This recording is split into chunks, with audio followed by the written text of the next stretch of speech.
Welcome to the SoLoMo Show, a weekly podcast hosted by Corey O'Brien, the social media strategist at Heat and author of thefutureofads.com. And I'm Adam Helway, CEO of the digital marketing agency Secret Sushi Creative. Each episode, we discuss topics, trends, tactics, and tools related to social, local, and mobile marketing and advertising. Our goal is to give you the information you need to be a better marketer. Today is Tuesday, March 12th, 2013, and this is episode number 60. In this episode, we're going to discuss tablet versus mobile usage statistics, Facebook's new news feed, Pinterest adding analytics to their business offering, SoundCloud adding a new pro account, updating your Google profiles with new creative, and much more. Episode number 60. We're at the 60, man. It's hard to believe. I mean, we're only 40 away from 100. I know. We are closer to 100 than we are to 0. 60 feels like a big number for some reason. I was thinking about it. I'm like, 50 feels big. 60 is like, that's round in the corner. We're on our way home. I think anytime we hit something with a 0 at the end from now on, it's going to feel like a lot. I remember not long ago when we said, let's go ahead and do this, and we did a darn good job last year of committing to it every single week, and we still do. So having 60, I know that every time I've talked to somebody about the podcast, especially for the very first time, and I say, we're at episode number 50-something or whatever it is, and they go, whoa. And so I don't know whether other folks just aren't committed to their podcast, and that's what's surprising, or it just sounds like a lot to have under your belt. But we're doing steady clip. We're going here. So we'll start out with a quick follow-up to last week's episode. Last week we talked about PopTip, which is a polling solution for social media. And last week we looked at it for Twitter specifically, but they actually made a recent announcement that they are expanding to Facebook. So I did want to make note of that because that's a interesting addition. It's essentially the same program. It's not a huge update, but it's just they pull in automatically responses to your poll. And so before they were only able to look at Twitter, but now they're actually able to integrate into your Facebook page and look at responses to wall posts that you're posting and then pull those into their charts automatically.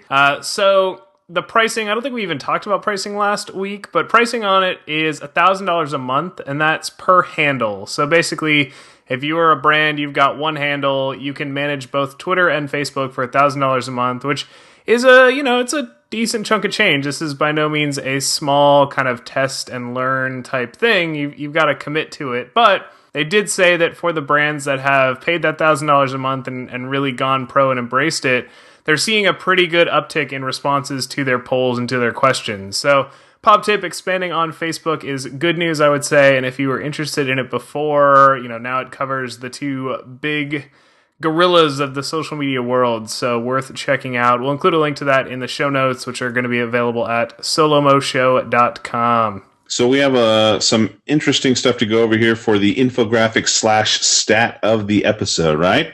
Yeah, we got some comparison between mobile and tablet web traffic. And what's nice about this is it was a survey sponsored and kind of created by Adobe. So big name in the creative world, tracking, who's using data, who's viewing campaigns, what types of platforms are they viewing those campaigns on, because they need to pay attention to that stuff. If people really start to adopt tablet and smartphones as their preferred device, they're going to have to adapt things like Photoshop and Illustrator and all that to be even more tablet and smartphone friendly. So a couple of interesting statistics. What they did to run this survey, because I always like to actually poke around and see if the data seems legit, is they analyzed more than 1 billion visits for more than 1,000 popular websites. So they looked at the larger websites and they looked at a ton of traffic. 1 billion visits, I would say, gives you a pretty good idea of the types of devices that are being used to access those. And they found that for the first time ever, traffic from tablets actually outpaced traffic from smartphones.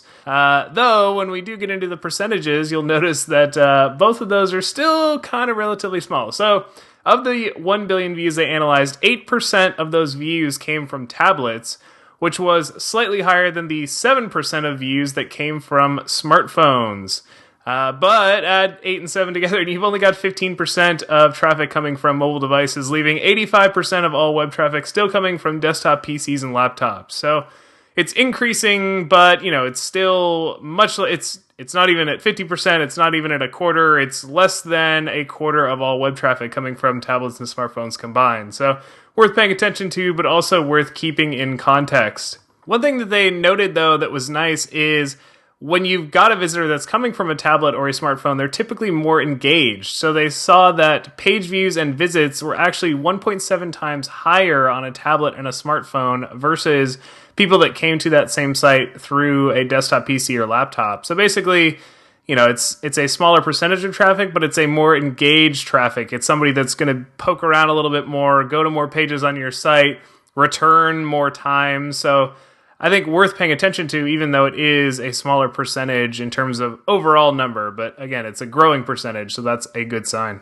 Isn't the 1.7% that you're referencing, isn't that that's rather than say mobile versus desktop, that's actually tablet versus smartphone? Is that what you're referring to? That's right. So it was tablet versus smartphone. I wonder how it compares to desktop. They didn't actually cover that, which would be interesting. But yeah, 1.7 times was tablet compared to smartphone. So that is interesting. I wonder why that is. Maybe it's, smartphone, you're there for a very specific purpose. And once you kind of achieve that goal, you move on versus a tablet. You're more in that browsing mentality. You're more willing to look around and kind of examine a site. Does that sound right? Yeah, I mean, that's what I took away from it is obviously there's not a huge delta between the two, but when it comes to your smartphone, there's like a utility to it. You're out shopping, you're looking something up, you're using it for real-time information, you dive into it, and then you dive back out of it when you're doing things on your social networks like Facebook, for instance. But for longer sessions, as they call it, even I believe Facebook and Zuckerberg might have referenced it as well in one of their recent talks, like probably their newsfeed talk, which we'll be covering later today, in regards to how people are using their mobile devices because of some stuff that we'll talk about in just a moment. But I have a tendency during the day, dive in, dive out. The readability of a smartphone isn't always the best when it comes to reading, say, longer form content or doing, I think we've talked in the past about how people are using tablets for e-commerce, for shopping. They're using smartphones, but they're using smartphone as a companion when they're out in the store. But when they want to sit and they actually want to purchase something from a website or from some e-commerce app, for instance, like Fab or Gilt or others that are out there, people feel very, very comfortable on tablets. So I think that's what is driving this sort of behavior in the numbers here.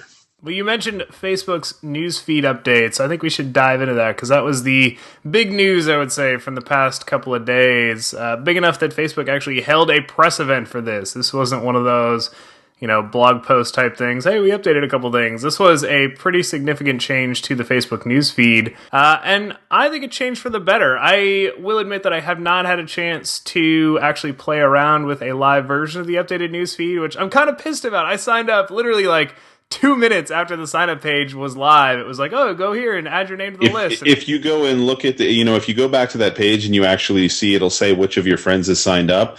And all the people that I see are all people that are basically media and press and those sorts of folks. So it seems like they strategically, put it out there to a number of folks that they believe would spread the word first. Yeah, I wonder if they got some sort of like clout score integration going on, or maybe Facebook's got their own behind the scenes version of clout. But I noticed that same thing. They are rolling it out only to people that have some sort of online audience, or they're bloggers, or they're press. So well, we do too, right? I mean, come on, man. If they I guess we got to get Mark to hear the SoLoMo show, and then we get in quick. There you go. So let's talk about some of the changes and how they might affect marketers. I would say the biggest change is the addition of what they're calling the Pages feed. So Pages feed is essentially a filtering out of all updates that have been posted by pages into one feed, and it's just arranged according to, latest first. So every single update goes into this feed, and it's arranged chronologically. It doesn't take into account things like EdgeRank, which previously was used to filter in the most important updates. This is just allowing somebody to view all updates, which I think is interesting because the flip side of that is there's now an all friends feed, which removes all page content entirely. And as far as I can tell, this is the first time Facebook's actually given users an obvious way to strip out all branded content and say, hey, just show me stuff that my friends have updated. So we're sort of blessed with this new pages feed that, hey, if we can just get somebody to click on that, they're going to see a lot more of our content. But at the same time, they also now have this all friends feed, which removes all of our content entirely. And suddenly we're out of the conversation altogether. So what was your take on this? Do you think net gain or net loss for marketers in general? I actually think, I mean, all these different feeds, for the most part, have already been available for quite some time. That was the whole kind of alarmist message that was going around on Facebook about Facebook is only letting you see a small portion of what we share. So go ahead and do these 3 or 4 steps in order to add us to a specific feed that you have on your sidebar. And anytime you want to see, come over to go over to your feed and you'll see everything. So brands got the wind of that. And again, it was a very alarmist fashion, told folks this is what you should do in order to add it to a personal feed that they created specifically for brands or for that brand or whatever the case may be. In this case, Facebook is basically saying, okay, great, we hid that a little bit previously. And just like with some of the other things that they had in the past, they didn't mean to hide it. At least in my mind, they didn't mean to hide it. They just didn't do a very good job of really tying it into the overall user experience and the interface. But now they've really put it front and center. And they're, by putting all the brands in one place, I mean, again, if you really care about a brand, all you got to do is go and find the brand page and go to it and visit it, and you can see everything that they post. But if you want to see it all in feed format, if you want to see everything aggregate together, then you could go ahead and look at the brand feed. So the understanding is that you're still going to have your news feed, and that news feed is going to be run off of EdgeRank algorithm just like it is today, and it's going to have both your friends and your brands and everything else that fits in there all together.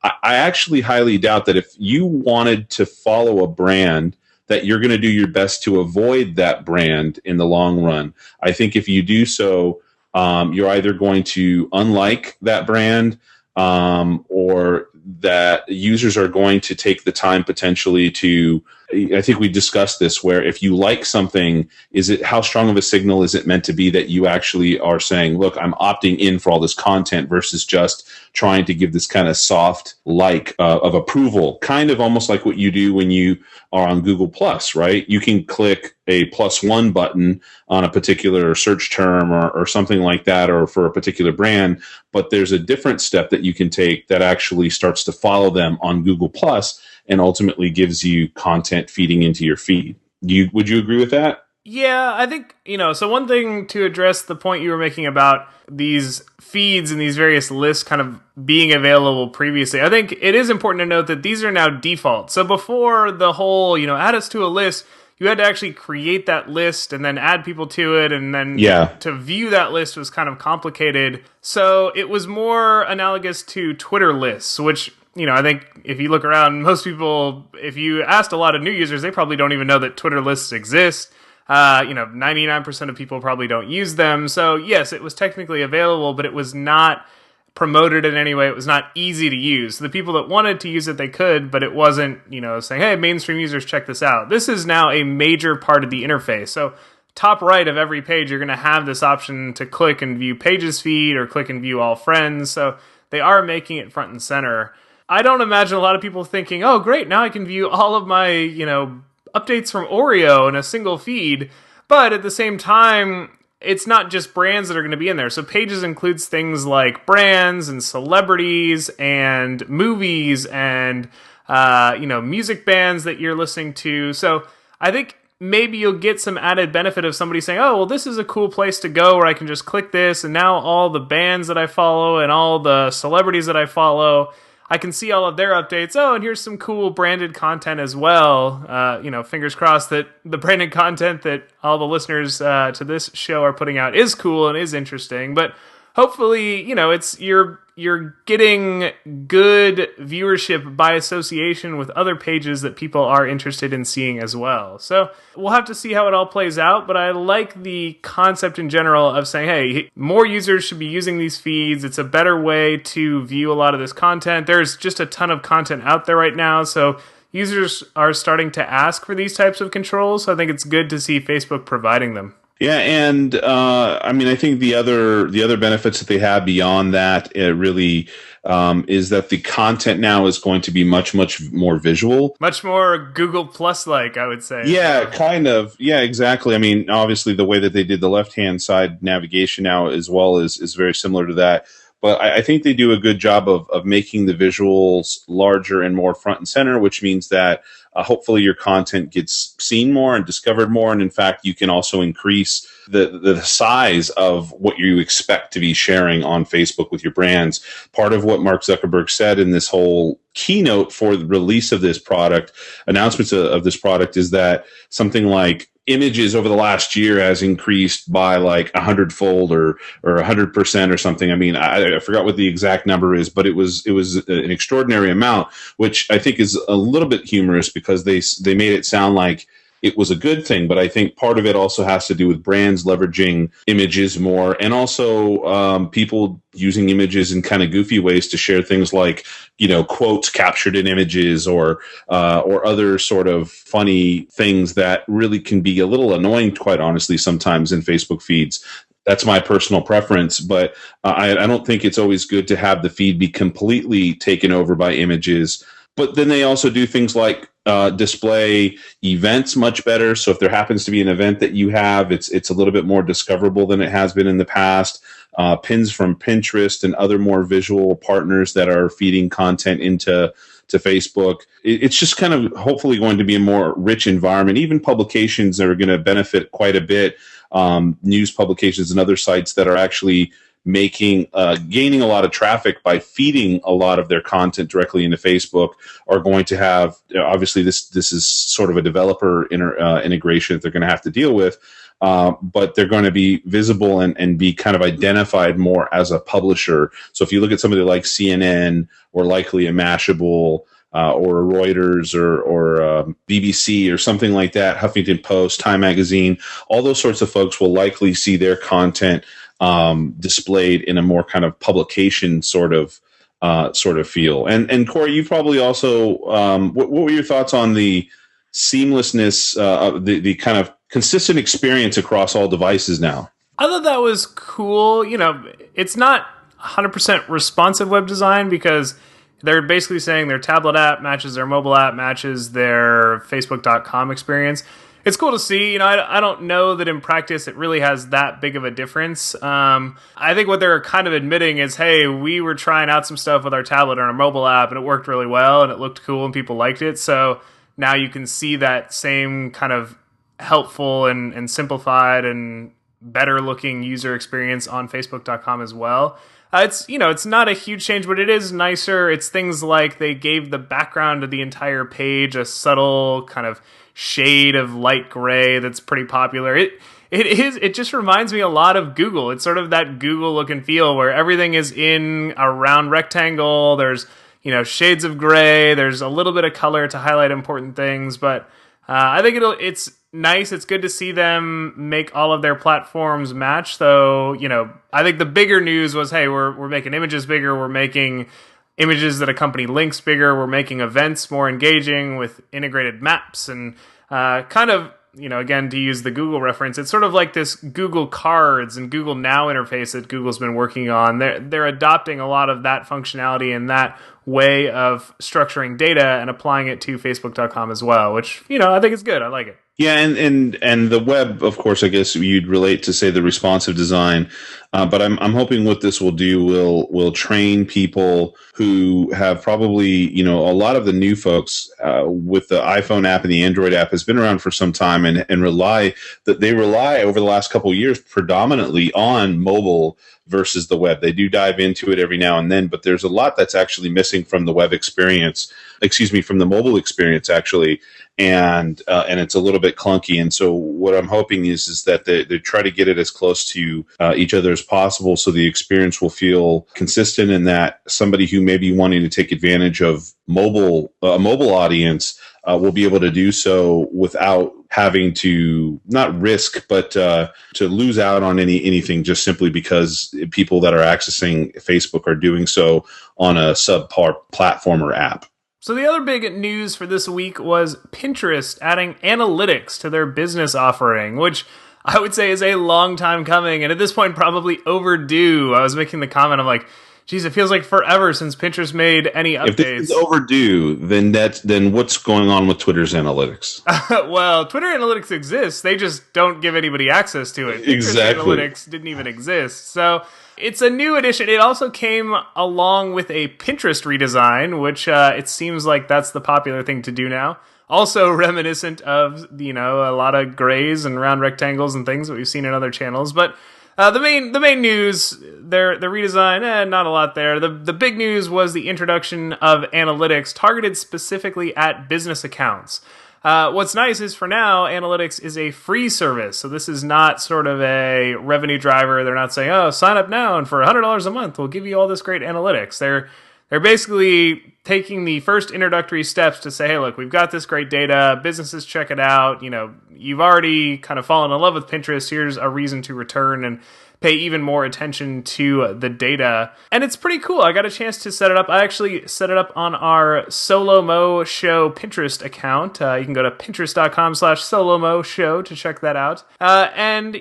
The setup process is super easy. A lot of accounts already have URL associated with them, and as long as that URL is verified, you automatically have analytics accompanying your account. It looks like they've been running it for a little over a week now, actually gathering data, so you can start to look back at historical data and compare it. But, once you've set it up, you can look at things like how many people are pinning from your website, how many people are actually seeing those pins, how many people are clicking on your content. You can even see, what pins are getting the most repins, who's been repinning them, and what's interesting, or, I think potentially even most interesting, is it'll show you what else people are pinning alongside your own pins. So you can get a feel for, okay, well, people like my content, but here's the other stuff that's in my general vicinity and maybe worth checking out, or, it's kind of a free and easy way of doing some market research to see, okay, well, these are the types of companies and products and brands and concepts and ideas that my audience likes in addition to my own products. So a lot of good stuff, a lot of, good data.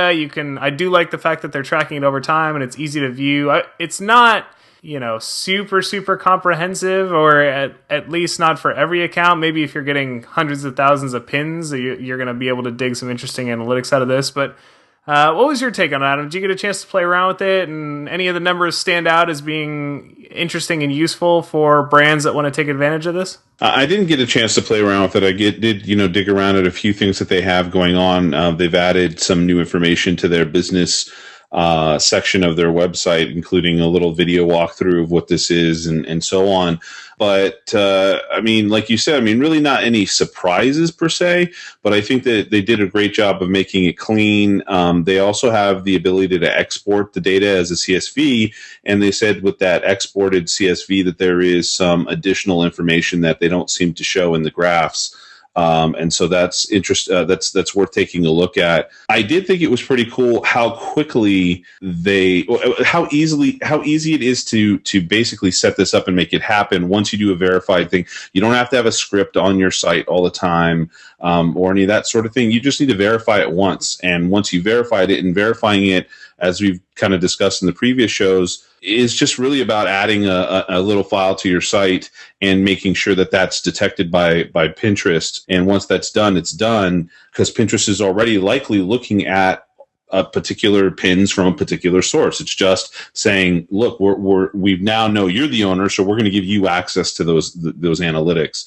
And so it's really cool to see that they're doing that. I think, I kind of half jokingly was talking about Twitter, but, Twitter is kind of holding off and giving their analytics to potentially, high value advertisers with their service, and probably also some of the vendors out there that are their partners in showing that data. And so they're really kind of holding that close to the chest. It's nice to see Pinterest actually just provide this to everybody and show that they've been able to, they're trying to prove the value that they're adding, I believe, which is going to help them stay relevant to folks. The one thing that I really would have loved to see, and in kind of looking at it a couple times, I realized was missing, is the metrics that they provide you is all about your website. So it's all about what's coming from your website, clicked on with your website, and so on. That's good.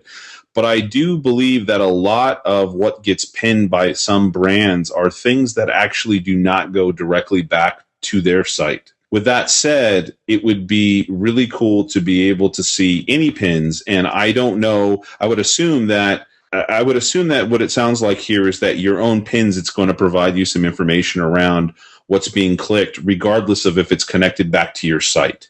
I believe so. That's what it sounds like. Can you confirm at all if there's, I mean, everything that we've shared in the SoLoMo show account, for instance, has been shared not from our site. It's actually been shared directly from YouTube because they're YouTube episodes of each of our shows, right? Yeah, so it's going to show two things. It shows the content that you yourself have pinned, and that can be any site, obviously, and it's showing the interaction with that content. And then the second thing is pins that point back to your site. So, for instance, if somebody pinned something from our YouTube account, we would not have access to that because that's pointing to youtube.com. So in the future, maybe they'll add the ability to have more than one website verified and say, hey, I own these social channels, show me pins that link to those. But for now, the actual URL has to point back to your own site in order for it to scrape it. It's doing a very simplistic scraping. It's not looking at keywords. It's not looking at, image search and image recognition. It's just looking at what is the URL that this thing was pinned from and what does it point back to. So theoretically, it's going to look at any pins that you have, no matter what. It's just obviously not going to give you. It's not going to connect the two if in relationship to your website. But it will say, look, here in your pin boards, here are the most popular pins, regardless of whether or not they were from your site, right? Yeah, that's correct. Okay. So maybe not necessarily missing, but so something that I need to play with a little bit more. But I mean, I think this is really awesome. And there's a lot of platforms out there that are likely going to be kind of upset because they are trying to provide pay for services for this sort of thing. And Pinterest is doing it natively, which really kind of removes any need to use any of those services, except for, if they're providing some value that goes beyond the metrics that Pinterest is providing here. And there are some things that some of those other services are doing to kind of show you, influencers and other things like that are not directly connected to either your Pinterest account or your website. But at any case, I think Pinterest is adding a lot of value with this. Yeah, the one thing that is missing is an API. So unfortunately, the only way to view this data is to go to Pinterest.com. The reason I say unfortunately is that, I'd hate to live in a world where every single channel that you want to collect data on, you have to go to that channel specifically to run unique reports. It's nice to pull in Facebook and Twitter and Pinterest and Instagram and have that all come into one centralized reporting system. That makes it a lot easier, but I think the writing's on the wall. An API is most likely coming. This is kind of step one of hopefully a multi-step program for them to cater to the business users' needs and provide tools that they can use to get the most out of Pinterest. So good signs coming from the network and hopefully just a small preview of things to come. So what's next? Next is the lightning round. I think you look forward to that every single time. I do indeed. It's my favorite part of the show. I am a big fan of the lightning round, I will admit. So let's put 60 seconds on the clock and dive right into our first story, shall we? Sure. All right, ready and go. Our first story comes to us from Google, and specifically Google's advertising arm. They've started a new project called Art, Copy, and Code, which aims to highlight how technology is enabling really innovative and iconic marketing. And their first campaign is pretty interesting. It's called Volkswagen Smilage, which is a mobile kind of Adver-app. You sign in with Google+, and then you can actually document road trips and drives, and it'll calculate smilage points, which is sort of this word they made up. It's how fun your drive is. So if you do fun routes and you're tagging with friends and you're uploading photos, it's going to say, oh, you've got all these smilage points. It's a pretty cool concept. I like the concept overall. I'd say, the one downside of this thing is it's got to be an expensive app. We're looking at least, $250,000 worth of app plus all the promotion to actually get people to use this thing. So by no means a small campaign, though, again, it's just highlighting what is possible. All right, Adam, 60 seconds on the clock. What was your take on Volkswagen Smilage? Ready and go. So I'm not sure if you reference this at all, Corey, but this is part of Google's art copy code collection here, and it actually caused me to take a look at what they've got going on the site, and I realized that I had seen one of their other experiments. What they're trying to do is do a bunch of experiments that are tying technology and kind of the modern twist of advertising on things that on kind of brands of the past or brands that have been around for quite some time. And so the Volkswagen one was one of them. And it's really interesting. They're releasing a new kind of theme experiment every, I don't know, week or few days. And so the Volkswagen one was, they called it useful marketing. And I saw the one that was connected objects that had a pair of basketball shoes that talked to you and told you, like when you were being sedentary or you were jumping around and playing a game of basketball or when you were jogging, kind of urging you on. So I think this is really interesting. We'll share the link to this in the show notes, and people can check out more of the art copy code from Google. All right, Adam, I'm going to let you take this next one because I know it's something you've been waiting for a long time. So wait, let me make sure I get the notes up, and I have a feeling I know what it is. All right. Let's dive in. Ready and go.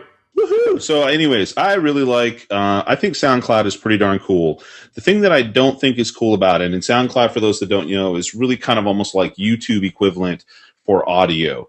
There's only a couple sites out there that I really recommend. Spreecast is one of them. SoundCloud is the other. SoundCloud has been growing in leaps and bounds and has made some changes to the UI. And they finally did a couple things. One, they reduced the cost of their of one of their packages or a couple of their packages to make it much, much more accessible. And in doing so, they also increased the limit of the amount of audio that you could have on a particular account to an unlimited amount, which is awesome because for folks like us that have 45 minutes or an hour worth of audio and building up over time, it would become unbearably expensive for somebody like us to actually use that as a platform.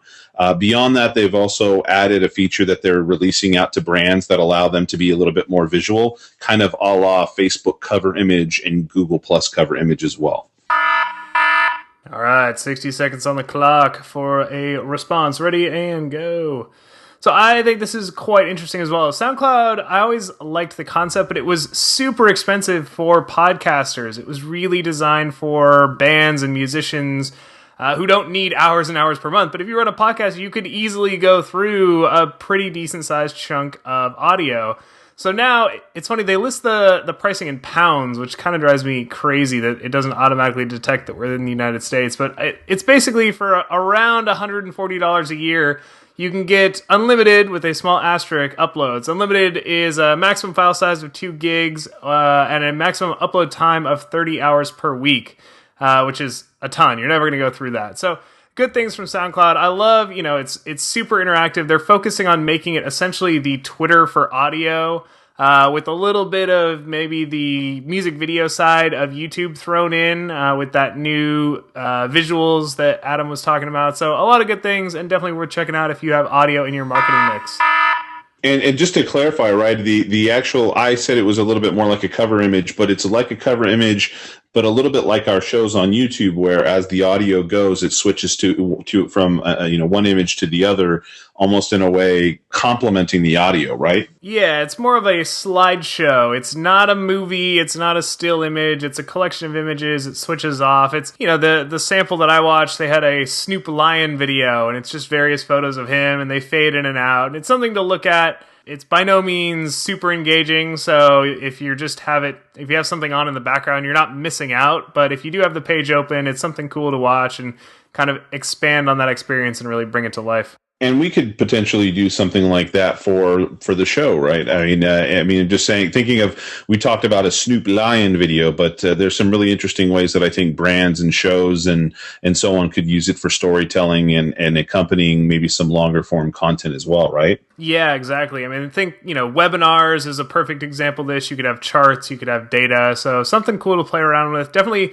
check out the link to the SoundCloud announcement post. You can play around with some of the samples that they give. We'll include a link to that in the show notes. But, I think this is something, it's a really good sign from SoundCloud. I'd say that they are switching their focus away from music purely and creating things that brands might also want to experiment with. So definitely worth checking out. All right, our last lightning round topic of the day with 60 seconds on the clock. I'm going to dive into this one. Ready and go. So there's a new mobile app called FOAP, F-O-A-P, which I'm going to pronounce like soap until I hear differently. And it is a mobile photography contest kind of mixed with stock photography. So if you're a FOAP user, previously you would just upload your photos and then other people could buy them for $10 per photo. The photographer gets 50%, FOAP keeps 50%. But they now have a brand-focused photography contest. So you can put out a brief and say, if you're Red Bull, take a picture of a Red Bull can in an exotic location. And then people see that, they say, okay, well, I'll accept that. They then go out, they kind of complete that mission, they post it into the FOAP community. The FOAP community rates it, and so only the highest rated photos, either 2.5 out of 5 or above, get posted to the brand's dashboard. And the brand can then pick a winner. In addition to that winning photo, though, they can also purchase any of the photos that are uploaded. So great option to get photos for a brand. All right, 60 seconds on the clock. Adam, what's your take on FOAP's mobile photo contest? Ready and go. I can't stand the name. I just say it right from the very beginning. It just sounds very, very funny. I think it's a little goofy, the name. But beyond that, I think that the concept is solid, and what they have available in regards to options and so on for doing this is really cool. In some cases, I mean, they turn kind of a contest dynamic into a really cool way of getting a lot of brand assets or assets that you might want to use for your marketing or your website and so on. The likelihood that you might use some of this for something related to print is, I guess it's possible, but because of the resolution of cameras and so on, you're probably going to get a decent picture, but not something that you could use for a large format printing of anything. But that's fine because of just how much brand marketing is being done on digital, on screen, where the resolution isn't a big deal. So this is pretty cool. All right, right at the buzzer. Well done, well done. Well, let's round out the episode with an action item because we've got a good one if you are in the Google marketing ecosystem. And this includes both Google Plus and YouTube, so that should be a lot of you out there. YouTube had an interesting announcement recently, kind of flew under the radar. I was surprised they didn't make a bigger deal about this, but they call it the One Channel Initiative. It's basically a revamping of Google's channel system. And the big change is that previously you could upload a background to your channel. They are getting rid of the background in an effort of making things more applicable cross-device. Every profile and every channel now has a header image, very similar to what you find on Google Plus or Facebook, and no more background. So that way, when you view an account on your mobile phone, your tablet, your computer, or even up to your television, it's all going to look the same. It's not, okay, well, the laptop gets a background, but the phone gets a header image, but the TV gets a whole nother thing. It's all one image. The interesting thing about that image is the size. It's gigantic. You can upload up to a 2,120 pixel by 1,192 pixel image, which is massive. I don't know if you've ever, played around with image sizes. That is bigger than most TVs. It's bigger than most monitors. It's a gigantic image. But the reason is it's supposed to scale all the way up to a television size. The trick is most of that is not logo safe. So you've got to play around and be kind of creative with having, a big image, but sticking the important bits right in the middle, because when it scales down to a phone size resolution, there's not a lot of that image that's going to show. So they do have a nice little template that you can download. We'll include a link to that in the show notes. The good thing is they're kind of establishing a standardized size, so that giant 2,000 by 1,000 pixel image is what you can upload both to YouTube and also Google Plus. They have these giant header images in Google Plus, which in my opinion looks kind of silly, but hey, at least it's standardized. So, worth checking out if you are doing any kind of marketing on Google Plus and YouTube. You always want to be on top of changes like this because eventually they just force you into it. So better to do it sooner than later and be one of the early adopters for this. What do you think about this, Adam? Good change, bad change, or just sort of silly to even think about images that are this big? I didn't quite get it because even for instance, looking at your Google Plus account, for us, for instance, I've upgraded our image on Google Plus. And the sheer size, so one thing, the size is, they say it can be large, but also they kind of cut it off at the right-hand side. It doesn't necessarily float all the way across, and I don't know why that's the case. I think that the size that I put up there, kind of diving in and just updating it fairly quickly, is the right size. I don't see why it shouldn't be. But they don't actually have it kind of spanning across the entire screen, I guess, as I would expect. That's on Google+. The other thing that's a little awkward now is that, because of what we've done, is that we've created this sort of little square thing like what we have here on our show when we do our podcast, and everything else has this square that has a SoLoMo show name on it and some details kind of like our logo. And now they've kind of turned those images into circles. And so when you go there, this thing that once fit into a square, it's like somebody took a square piece of dough, which had our logo on it, and then took a circle cookie cutter and just punched it into there, and now all the edges are cut off, including some of the content from our logo from the edges. So I personally I'm a circle guy. I'm a curve guy. I like the way that the circles look on most of the stuff nowadays. But now it's gonna create a need for adjustment. So brands definitely should check it out and make the adjustments accordingly to those assets, so it doesn't end up looking funny. Yeah, and it is a little clunky still, because on YouTube the profile image is a square still. And even on Google+, down in the newsfeed area, it's still a square, but then up in the header, it's a circle. So it feels like a really arbitrary change. They haven't specified a lot of that. It seems like they're really pushing you to just have your logo as your profile picture and, center that logo if needed, so that way it can be in a square, it can be in a circle, it can be large, it can be small. So definitely something to check out. What's nice is you can preview the new layout, so you can stick something there, test it out. If you don't like it, click the, go back, and then try to fix it. So you do have a little bit of time to experiment with it and play around and see what's going to work best. But worth checking out, because it seems like this is the direction Google is taking most, if not all, of their social media properties. So big images is the new small image. All right, well, lots of great stuff this week and plenty more to think about as these stories unfold. So if you would like to get in touch with us, whether that is to ask questions, suggest topics, give feedback, or even just to say hi, we definitely encourage that. We would love to hear from the audience, and the easiest way to do that is to contact us via Twitter. We are both available at SoLoMo Show, or I can be reached directly at Corey O'Brien. And I'm at Secret Sushi. You can also find us on our email account. You can contact us as well. We both check that account. The email account is SoLoMo@gmail.com. That's SoLoMoShow@gmail.com. We're also on Facebook. We have a Facebook page where we share things that we find and discover between shows, and sometimes even, some of the links that we see that end up making it to the show as they happen. The, again, aforementioned Google Plus account, we have that as well, so you can connect with us on Google Plus if you are anti-Facebook folks. And you can also find us on Pinterest as well, where we have a number of our episodes up there. I need to get us updated on all of our latest episodes, and you could go ahead and repin those to your heart's delight. There you go. And all of the links that we discussed today, as well as the links to the social channels that we just mentioned, can be found in the show notes, which, if you are not yet already aware, can be viewed at solomoshow.com, or it should be also available in your podcast player of choice. So poke around, there should be an option to view show notes. We include both of the links that we discuss, as well as oftentimes some supplementary links that, maybe you got interested in a story, you want to dive a little deeper, find out more about this newsfeed thing, find out more about the Google Plus or YouTube profile image, get that template that we talked about. We're going to include all of those links in the show notes, so that's some added value there. Definitely check that out. You can also usually view those in YouTube if you are a YouTube listener, so plenty of places to find that, but definitely encourage you to check that out. And with that, we will call this episode a wrap, and we hope that you join us next week for another episode of The SoLoMo Show. Take care.